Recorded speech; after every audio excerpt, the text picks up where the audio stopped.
Be educated, be organized, and be agitated. The words of legendary Dr. B.R. Ambedkar. And so I thought, what better day to launch a program on daily polity practice than the birth anniversary of the man who literally wrote the book? And what better audience than a bunch of innocent aspirants who confuse money bill with their electricity bill and think judicial review is some new Netflix documentary. This is Polity Premier League 2025. 15 questions per session. Executive, legislature, judiciary, fundamental rights, DPSPs, the works. And if you think reading your polity notes once in 2023 still counts as revision, then congratulations, you're about to get stumped. But if you're serious about prelims 2025, show up regularly. No drama, no dhamaka, just 15 questions, some of your precious time, and some much needed ego check. So let's get to work because that IPL can wait. This is the real league. So let's begin. This is day one, part one, and the first question. Which of the following are constitutional bodies? Finance Commission, NDC, the National Development Council, NCBC, the National Commission for Backward Classes, or the Central Bureau of Investigation. So, of course, Finance Commission, yes, under Article 280, it is a constitutional body. NDC was established in 1952, and the task was primarily to endorse those 5-year plans. It was an executive body, not a constitutional one. NCBC, yes, of course, under Article 338, capital B, through the 102nd Amendment Act of the year 2018. So this is correct. And number 4, CBI. No, CBI is actually an executive body which was formed initially in 1963 through a resolution by the Home Ministry. Currently, it is placed under the DOPT, the Department of Personnel and Training, as an attached office. So 1 and 3 are correct. D is the right answer. Moving on to the next question. Consider the following dignitaries: Cabinet Secretary, Chief Justice of India, Chief Election Commissioner, Deputy Prime Minister. What is the correct sequence of precedence in the ascending order? So this question is about the table or the order of precedence. So of course, Cabinet Secretary, the dream of every IAS aspirant, is ranked at 14. The Chief Justice of India is at rank 7. CEC is at rank 12 and shares this rank with the chairperson of your body, UPSC, along with your CAG, yet another constitutional post under Article 148. And then the Deputy Prime Minister, this is rank 6. So we see the ascending order would be 1, then of course 3, then we have 2, and then 4. 1, 3, 2, 4. D is the right answer. Moving on to the next question. Consider the following statements regarding voting in the presidential elections. The vote value of an MLA is determined using the population of the state as per census 1971. Absolutely correct. What's the formula for vote value of MLA? You take the state population of the year 1971, divide by number of elective seats, and of course multiply this by 1 by 1000. You get the vote value of MLA of any state. So 1 is correct. Now the second one. The vote value of an MP is uniform across all states, regardless of differences in the state populations.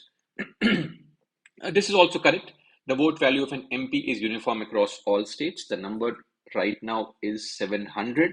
That's the vote value of an MP. And what's the formula? You take the vote value of all the MLAs, divide by the number of elective MP seats. That is how much? That is 543 in the Lok Sabha and 233 in the Rajya Sabha, making it 776. And then you have 700 as the answer, which is the vote value of an MP of Rajya Sabha or the Lok Sabha, irrespective of which state you belong to. So, which of the statements is or are incorrect? Right answer is D, neither one nor two. Next question, consider the following statements regarding legislative competence under Indian Constitution. Both the Parliament and the state legislatures have the power to legislate on subjects enumerated in the concurrent list. However, in case of a conflict, the law made by the Parliament prevails. This is the provision under Article 246. This is Schedule 7. So yes, when it comes to concurrent list, both the Parliament and the state legislatures have the power to legislate, but in case of conflict, the law made by Parliament will prevail. Second one, only the Parliament has the authority to make laws on subjects listed under the Union list. This is also correct. And number three, the residuary power. Residuary power, that is the powers to legislate on subjects not mentioned in any of the three lists, right? So this is under Article 248. So such authority belongs exclusively not to the state legislature but to the union legislature. So 3 is wrong. How many statements are incorrect? Please cross-check questions every time. Read them carefully in the exam also. Right answer is A, only 1. Next question. Consider the following statements regarding the electoral college for the president's election. Nominated members of the Rajya Sabha are excluded from voting. So this is of course correct. Elected members of the assemblies of UTs of Jammu and Kashmir, Ladakh and Delhi participate in the voting. No, it's only Delhi and Puducherry for now, not for Jammu and Kashmir, and Ladakh does not have an assembly. So 2 is incorrect. The vote value of an MLA from Rajasthan is higher than that of a Lok Sabha MP but lower than that of Rajya Sabha MP. Just to clarify, the vote value of all the MPs is same, number one, and the vote value of MPs is way higher than that of MLAs. Even for the states like say UP, the vote value of MP is just 208, whereas for the vote value for MLA is just 208, whereas for the vote value of MPs it is 700. So of course 3 is what? 3 is incorrect. How many statements are incorrect? Right answer is B. Next question. Which of the following statements is or are correct about the president's ordinance making power? Ordinance making power is Article 123 for the president. It is 213 for the governor. So ordinances can be promulgated only when both houses of the parliament are in session. Yes, of course, ordinances can be promulgated when both houses of parliament are not in session, right? Or either house is not in session. So ordinances cannot be promulgated when houses are in session. It's the other way around, right? So ordinances cannot be promulgated. Anyway, so 1 is of course wrong. An ordinance lapses automatically if not approved by the parliament within 6 weeks of reassembly. Yes, this is correct. The president can re-promulgate an ordinance if the previous one was disapproved by the parliament. No, this is wrong. In the Krishna Kumar Singh judgment of 2017, Supreme Court has clarified on this point that re-promulgation of ordinances, if they were disapproved by Parliament, will not be allowed. So 1 and 3 are wrong. Correct statement is B, 2 only. Next question, which of the following statements is correct or is or are correct about the president's pardoning power? Okay.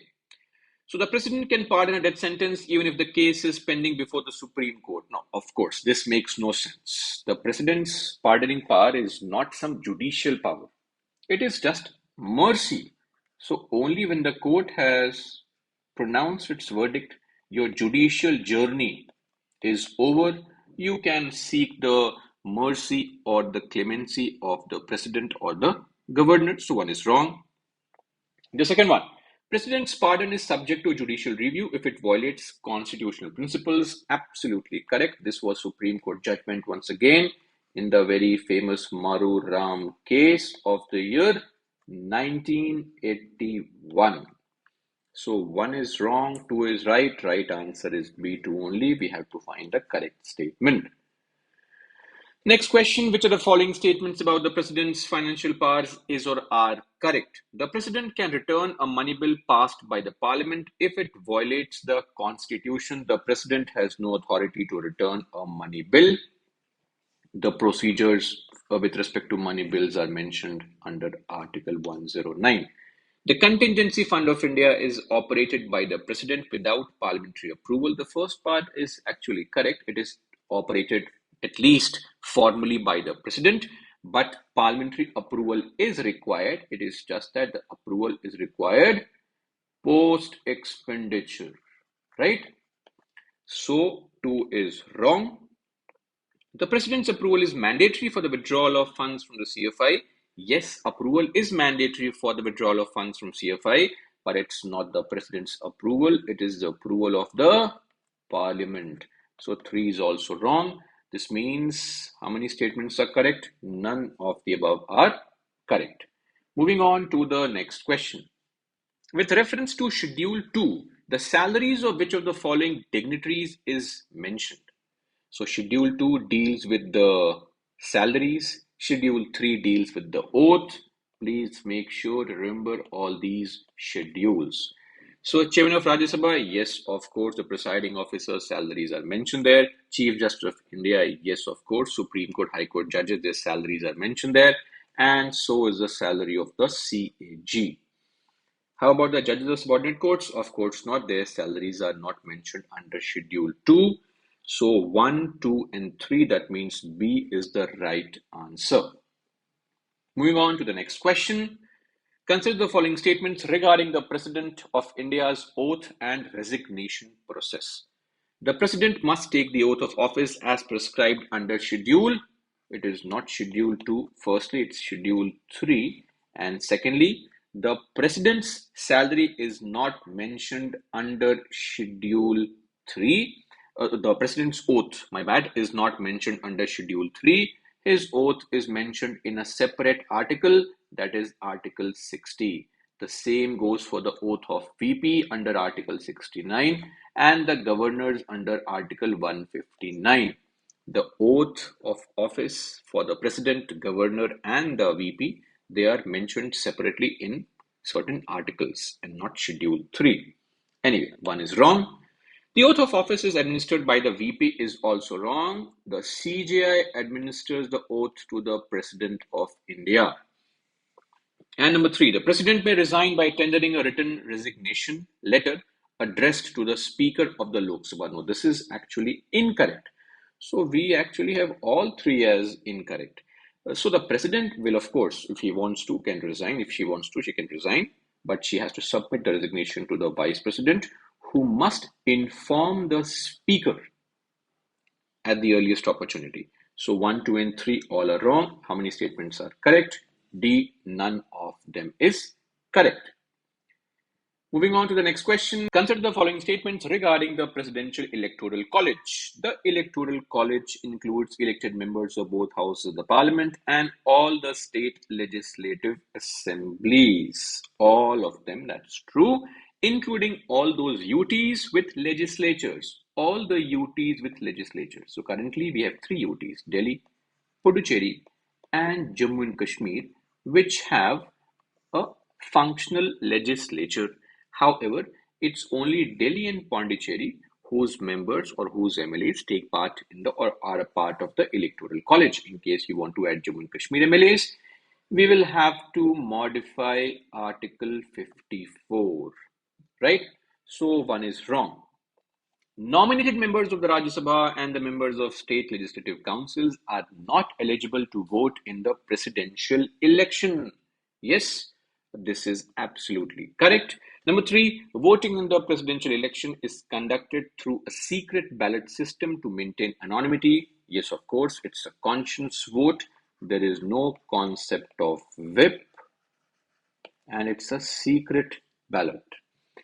So how many statements given above are incorrect? So please note incorrect. So only one of them, that is number one, is incorrect. Moving on to the next question.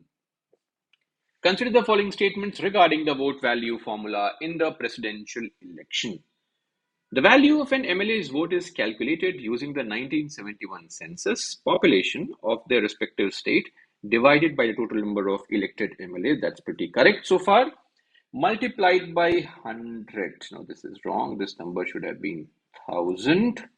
So 1 is actually wrong. 1000 is in the denominator to simplify or make the value more manageable. Second statement, the value of an MP's vote is derived by dividing the total votes of all MLAs by the total number of elected MPs, that is Lok Sabha and the Rajya Sabha. So yes, number of elected MPs, this is actually correct. Number three, the formula ensures that smaller states have disproportionately higher voting power compared to larger states. This formula ensures that the smaller states have disproportionately higher voting power compared to larger states. Of course, this is actually incorrect. Why? This formula does not ensure this. In fact, this formula is completely based on the population. So if you have higher population, the vote value, of course, is more. There is a small correction here. This question sought incorrect statements and not the correct one. So here, how many statements are incorrect? 1 and 3 are both incorrect. Right answer is C. Okay, a small correction in this particular question. Moving on to the next question, consider the following statements about the impeachment of the president. The process can be initiated by either House of Parliament and requires a two-third majority of total membership of each house to give notice. So see, the first part is actually correct, but the second part is wrong. It requires how many MPs? 1/4 members of the house to give notice. So one is actually wrong because this part becomes incorrect. The charges must be investigated by the Supreme Court before impeachment. Of course not. Why would the Supreme Court investigate the charges before the impeachment process? There is no such criteria mentioned. So 2 is also incorrect. Which of the statements is correct? D is the right answer. And we have the next question. Consider the following statements about the removal of the president. So a resolution for impeachment must be passed by both houses of parliament in the same session. There is no such mandate. In fact, there is a very interesting provision that if the removal of a certain person, of a certain dignitary, functionary takes place and it is sent to the president, then the president must give assent in the same session. Please write in the comment section who is that dignitary whose removal will have to be assented to by the president in the same session. Anyway, here one is wrong. Number two, once impeached, the president is barred from holding any constitutional office in the future. There is no such mandate, although why would anybody want to hold any other office once you have reached the top? But we always have situations, sometimes like some CJI would love to be an MP in the Rajya Sabha, etc. So those things do happen. So we never know. Anyway, 1 and 2 are both wrong. Which statement is correct? D, neither 1 nor 2. And the last question for today. Consider the following statements regarding the powers of the President of India. The President can appoint the Prime Minister even if they do not command a majority in the Lok Sabha, provided no party has a clear mandate. This is actually correct. This is, we can say, some kind of a discretionary power of the Indian President. The President has the authority to take no action on certain bills passed by Parliament for an indefinite period without returning it for reconsideration. Yes, this is what is the pocket veto, which exists with the Indian President. So the recent judgment came down heavily on the governor's veto power and took it away. In fact, the Supreme Court has said, in fact, has gone on to say that pocket veto as a concept is not an Indian concept. So we don't really know, because the judgment was with respect to the governor's role, not the presidential veto powers. So we'll have to wait and watch as to what happens further. But so far, the presidents do enjoy veto powers, which have been used in the past as well. So 2 is actually correct. Which of the statements is or are correct? We know the answer. The answer is C, both 1 and 2. And this brings us to an end of our discussion today. Let's meet in the next video where we'll discuss questions from the topics like Prime Minister, the Council of Ministers, the Vice President, as well as Cabinet committees. See you in the next video. Till then, that's all for me. Jai Hind.